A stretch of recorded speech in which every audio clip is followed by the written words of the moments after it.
When you purchase a diamond, you're making an investment that is both financial and emotional. There's a lot you need to know before you pick out a ring. Stay tuned. Welcome to Weddings with Zita.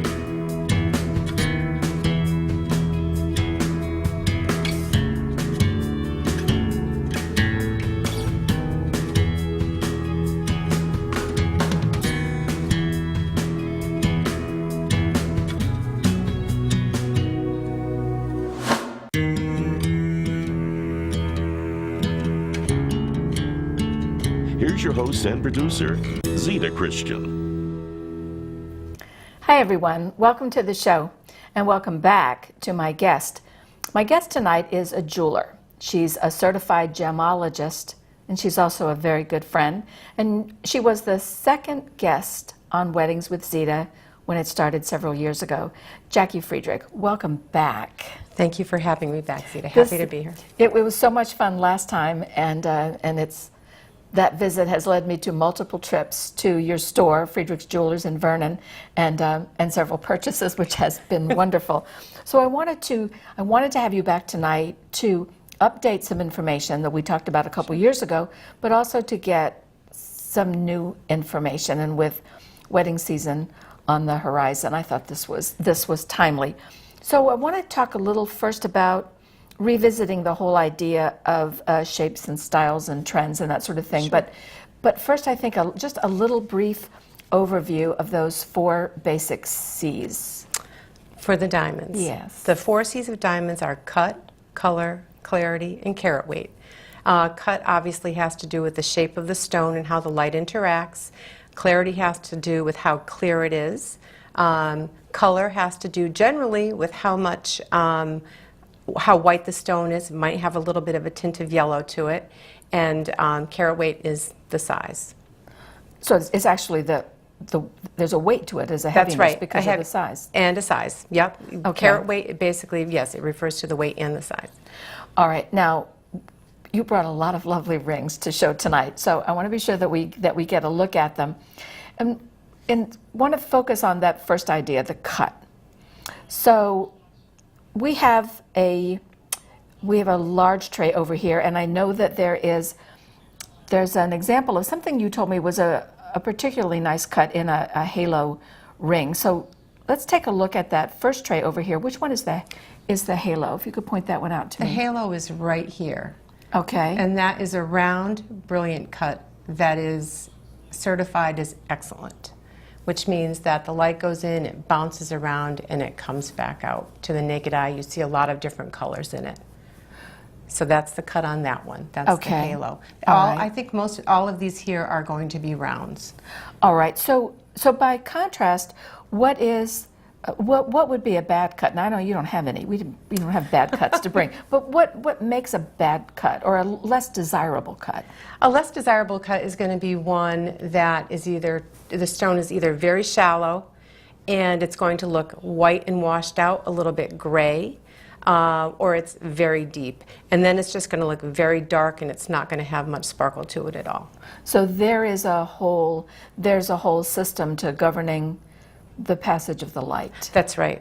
Okay. And the precise cut is what makes a beautiful diamond. So one that is not as finely cut as it might be is not going to sparkle as much. That's correct. It's in the simplest of terms. Okay. Exactly. So again, I want to take a look on that large tray. Sure. Well, you have something that I think is just the round, the classical. And is that what it's called, classic or classical diamond? This is your classic Tiffany mounting. Very simple, very plain.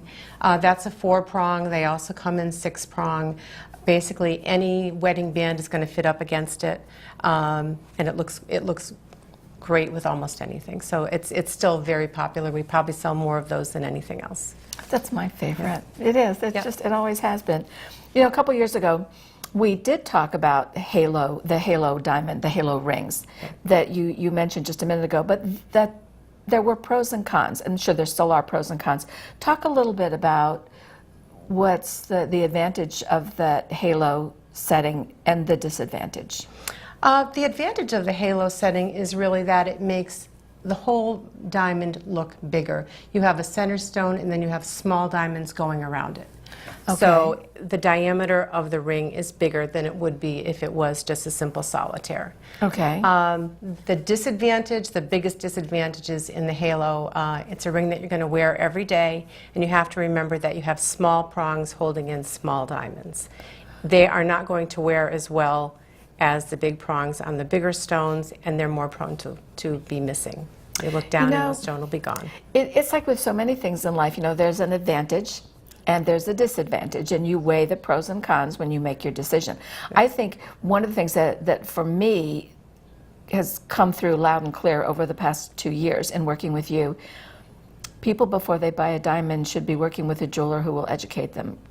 Exactly. Because there's a whole lot to know, and if you're not watching or watching shows or reading articles about what to know before you go to buy, you better be buying from somebody who will educate you on the spot. Very true.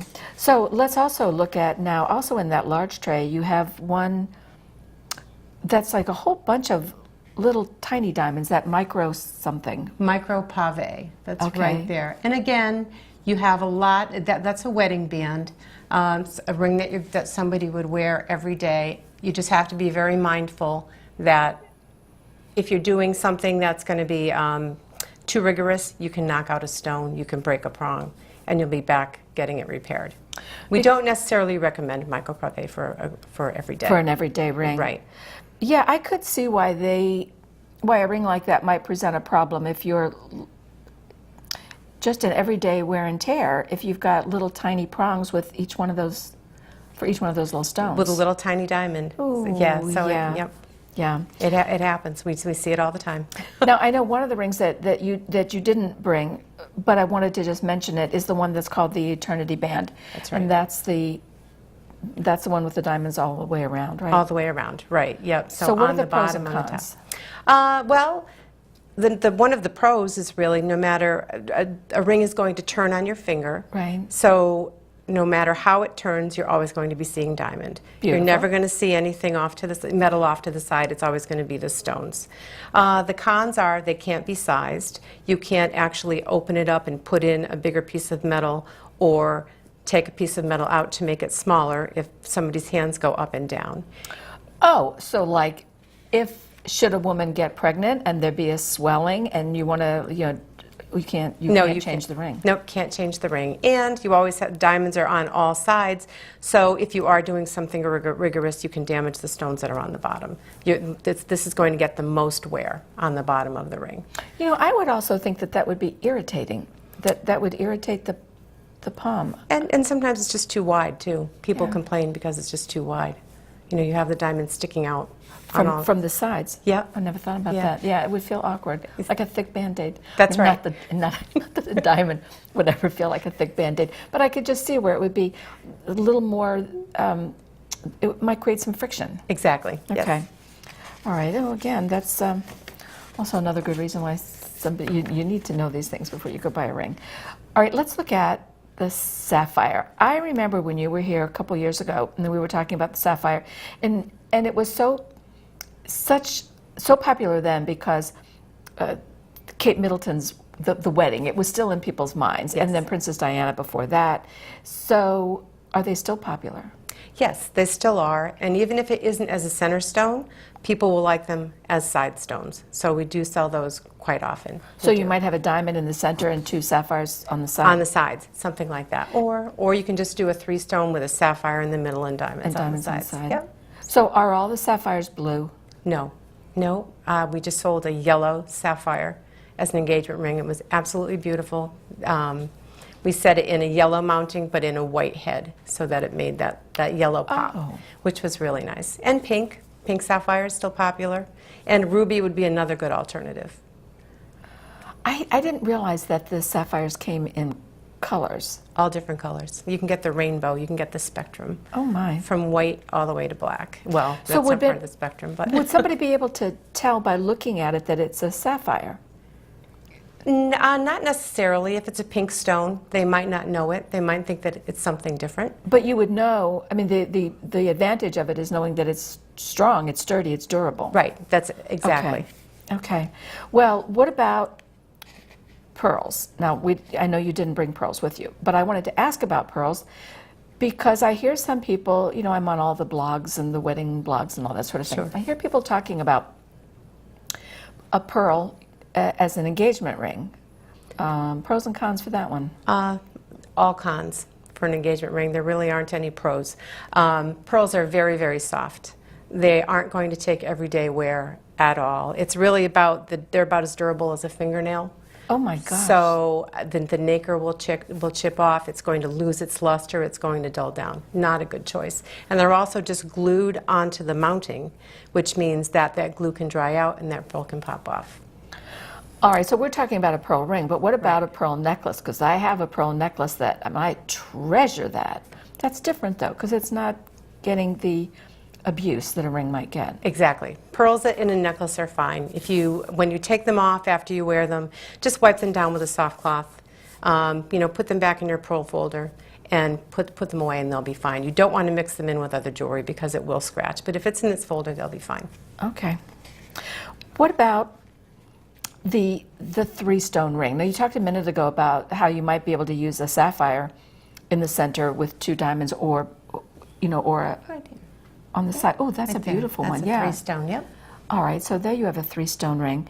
And with the 3-stone ring, I mean, I can't imagine that that would ever not be popular. One of the things that I've had, well, my sisters and I have talked about, is that idea of using a family stone as one of the 3. So talk about what you can do with that. It's a wonderful idea. My daughter actually has her grandmother's diamond as a center stone of her 3-stone engagement ring, which was just so nice. If the stone is smaller, you can use it as a side stone, but then you have that memory of your relative and that added sentiment to the ring. Because there is an emotion. I mean, there's an emotion attached to a ring. But one of the things that occurs to me when I look at the 3-stone rings, that's a beautiful ring for an engagement ring or for later down the line as, you know, an anniversary ring or something. But if you're using it as an engagement ring, how do you get a band to fit? The bands aren't made for those. Generally no, but now we have curved bands. So it doesn't almost matter what the curve is of the ring, we can get a band that's going to fit with that. And you can have it with diamonds, you can have it without diamonds, just lines right up. And if after the ceremony you want to make sure that they stay together, we can solder them together on the bottom. Oh, nice. So you have that nice look. It's always and together. it fits nice and tight. It fits nice and tight. That's exactly. important, yeah. And then you don't get any wear, which is even nicer. Okay. So, no rubbing. A little bit about color, about the color of stones. You mentioned earlier about the diamonds and about being able to see, like, you know, in a good cut, seeing other colors sparkling through. And you mentioned something too about maybe a diamond having just a little tinge of yellow or something. Talk to me a little bit more about the colors. The colors in the diamond. Yeah. If when you see the spectral colors in a diamond, that's again a sign of a really good cut. The light is coming in, it's bouncing around, and it's coming back out the top in a prism. So it's like it's bringing up a rainbow. Exactly, that's it. Okay. Like bringing up the rainbow. When we're talking about the technical terms of color, no color is considered the best. Then as you go down the color scale, you'll see a little bit of yellow. Generally, if the cut's good, you're not going to see that. Until you get into the lower color grades like L, M, N, then you might see a little bit of yellow yourself. Okay.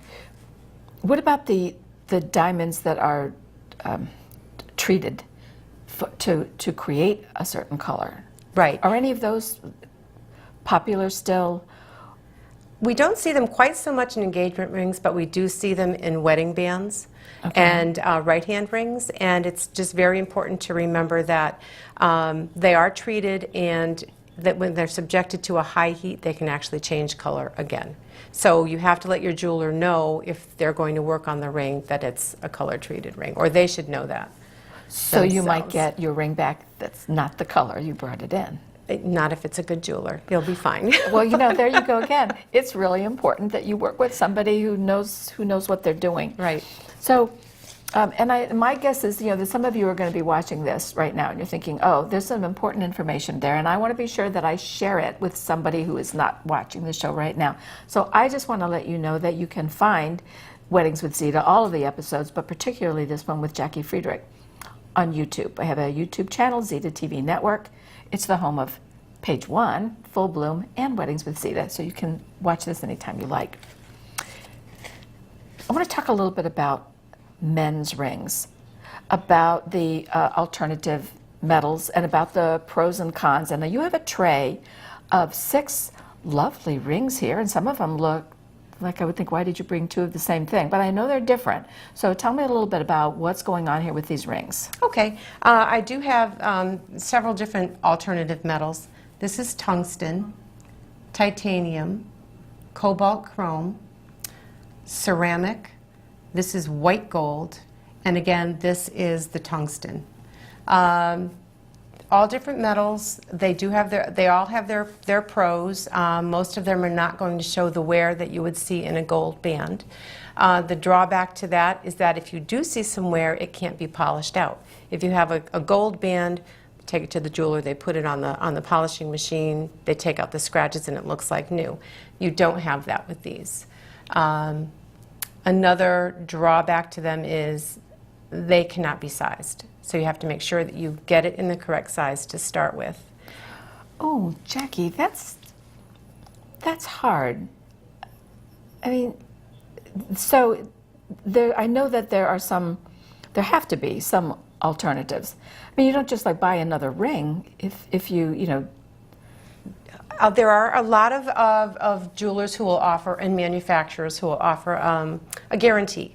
There are some that would say, okay, we'll exchange it one time for size if somebody gains or loses weight or something happens to the ring. I was going to say, what about some of these people, like guys in construction, and and something happens, there's an injury, and you see those stories, at least on all the medical television shows, where somebody's rushed into the emergency room and they've got to cut off the wedding ring.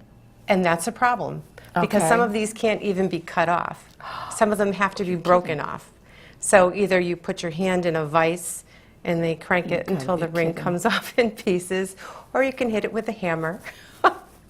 A couple can be cut off, but your typical jeweler is not going to have that tool. So that is a trick. So if you do injure your hand, you want to make sure you take it off immediately so you don't have that problem. So this begs the question that I'm thinking, why would anybody buy one of those rings?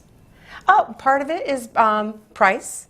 All right. It is price. People who are very active I think they like the look of it. They like the idea that it's not going to scratch as much. Okay. They have more of a rugged look to them. Yeah, they do. And there are certain companies, Benchmark is one, and they offer a lifetime guarantee. So that if the ring does get too big or too small, you send it back to them, all you pay is postage, they will send you another ring free of charge. So that's a very nice benefit for that company. What if the ring has to be made bigger? I mean, do you pay for more of whatever? If it's a gold ring or a diamond ring, then you pay just for the gold or the diamond. That's all you have to pay for, and again, the postage. But they're very, very good about that. Well, that's good to know. Yep, I mean, that doesn't seem quite as onerous an idea of buying something. I can't imagine buying a ring and thinking that if you have to get it off because of a swelling or an injury or something like that, now you've got to put your hand in a vise. And me too. That's the scary part. Yeah, I'd worry more about the finger. Yeah, no kidding. Again, yeah. So let's talk a little bit about the whole idea of buying the right size ring to begin with. So I'm thinking, obviously, you want to get a ring that's as close to the size as possible, but why? What are some of the reasons behind that? For a woman's ring, in particular, the day that she's proposed to, she's going to want to put that ring right on her finger right away. And have it fit. Yeah. She doesn't want to have it to be too loose and maybe lose it. She doesn't want to have it be too tight and she can't get it on. So that's probably the #1 reason. Well, can you go up or down? I mean, if you buy the wrong size, I mean, there have to be ways that you can fix that. In a ring, like your very simple classic ring, right, that you can do. You can go up and down. But when you get into something with side stones, even something like the micropave, okay, you just have to remember that those, when you work with the metal is going to shift, which means the diamonds are going to shift. So you can either break them, you can pop them out. So they get very loose. So you do have to be careful. That's one of the reasons you really want to get the right size when you order it. Is there a standard, like like a standard shoe size that's used for samples? Is there a sample size for rings? Yes, 6.5 to 7. Oh, That's how normal. convenient. Yes. How convenient.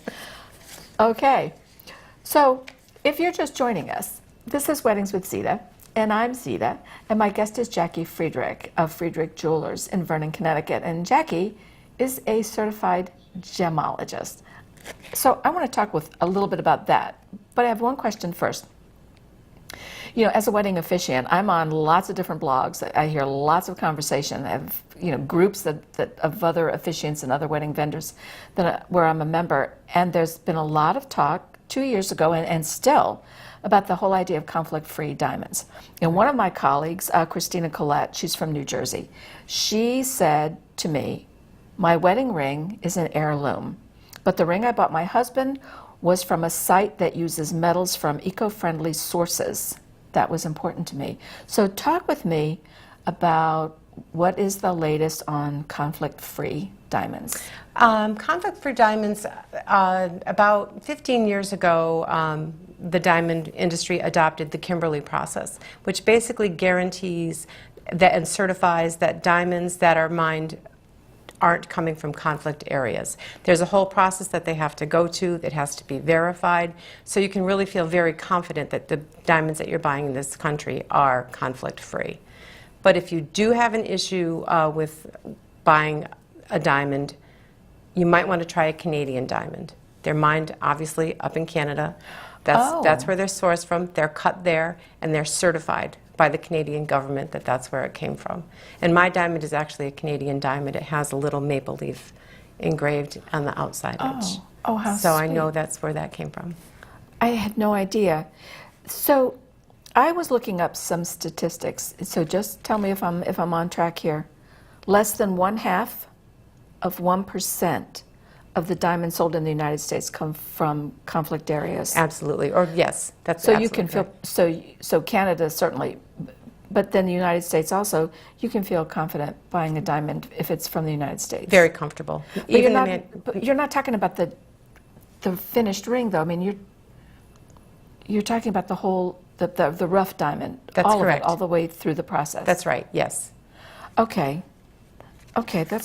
That's comforting. It is comforting. Yes, nobody wants to buy something that's going to fund No. conflict No. and terror. So Not at all. So speaking of such things, I know that your store is a member of AGS, American Gemological Society. American right? Gem Society. American Gem Society. So because it occurs to me, when you start rating diamonds, when you start saying it's this quality or it's that quality or it has flaws or it doesn't have flaws, who decides? I mean, who says so? That's absolutely right. Okay. Yep. And they're the two labs that are the strictest in their grading are the American Gem Society and the Gemological Institute of America. Okay. Their standards are very tight. They're very strict. And I feel the most comfortable selling those diamonds with those certificates just for that reason. When you get into some of the other gem labs, when I look at a stone that has a certain grading, I'll say I would not have called it that. I think it might have been a couple grades lower than what I'm seeing. And because you are a gemologist, you know what that grade should be. Should be, exactly. If it were being graded by AGS or GIA. Right, exactly. And that's my personal preference. I'm more comfortable with that. Okay. So. Well, I can understand that too. If they're going to be really strict in their grading, that's where you want to get your diamond. Exactly. Okay. A little bit. I want to go back just a little tiny bit about the clarity of a diamond. When you had talked earlier about, if you're looking at a diamond and you can see flaws with the naked eye, then there's an issue with the clarity. And so we're talking about that almost like a shattered ice cube kind of look, or as though you took the pepper shaker and sprinkled it Exactly, on yes. there. So, and then when you're looking through a scope, which thanks to you I have done, which is a fascinating thing. It's fun. You know, it really is. You can see things that you can't see with your naked eye, but with some of the other diamonds, the lesser quality as evaluated by a certified lab, you would see flaws. But that brings me to, I think, one of the things I wanted to talk about most tonight, because I know that diamonds are going to vary in price from little tiny to giant.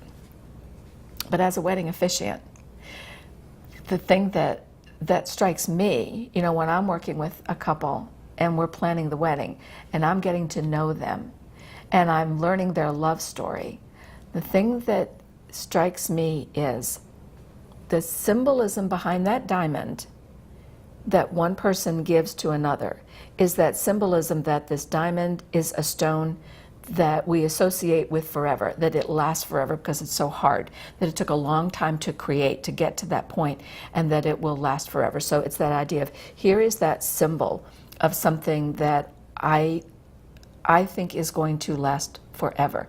So whether you are buying a diamond that is $500 or $50,000, that symbolism of love behind it is the same. I would hate to think that somebody would think, oh, well, if I can't afford a diamond that costs like a lot, that there's no sense in giving a ring. To me, that's not it at all. I'm with you. I agree. And it occurs to me too. So you guys don't know this, but Jackie and I met in the 80s when we were both members of the Romance Writers of America. And I find it fascinating that you have gone on in a career that focuses on the rings, the jewelry, the engagement, the wedding bands as part of the romance. Mm-hmm. And I have gone on to focus on creating the ceremony and actually officiating for a couple. So we're both still in the happily ever after business. We're still in the romance business. Yeah, we yes, really we are. Yeah, I just think that is really good. Let's see. I know one of the things I wanted to talk about was the role of the jeweler. Because if I get one point across at all today, it's please work with a jeweler who knows and who will educate you so you make a good purchase. When you are helping a customer decide on what to buy, what kind of questions are you asking them? Like, it's based on what? Like, how do you help them decide what to buy? I think one of the first things that I ask is there a particular shape that you like or that she likes? And sometimes, the shape of a stone, it could be a square princess cut or the round brilliant cut, something, a cushion cut, which is a square with curved edges. That's the first question I ask. And then we start looking at that. Does she want sides? Or do you want side stones? Have you seen any pictures? So we start right at the very beginning. So it's almost like Pinterest Live. Yes, yeah, exactly. We're helping them. And do you have any ideas? Yes. Yeah. And Jackie, unfortunately, God, I can't believe this. I'm getting the sign that we're out of time. Oh, no. I have more stuff to talk about. Okay, well, we'll just have to have you back again, and we won't wait 2 years. Sounds there'll be great. a lot of other things to talk about. So let me just say thank you to my guest, Jacki Friedrich of Friedrich Jewelers in Vernon, Connecticut. And if you missed some of the show and you want to see it again, you can always check it out on YouTube. I also want to thank my crew, especially tonight, and I want to thank you in the viewing audience. Please remember that in marriage, happiness is co-created. Do your part. And join us again next time. Thanks. Are you planning a wedding or renewing your vows? Let today's leading wedding vendors inspire and guide you. To learn about upcoming guests and join the discussion, like us on Facebook, Zita TV. Weddings with Zita is a program of Moon River Rituals. For more information, visit zitatv.com.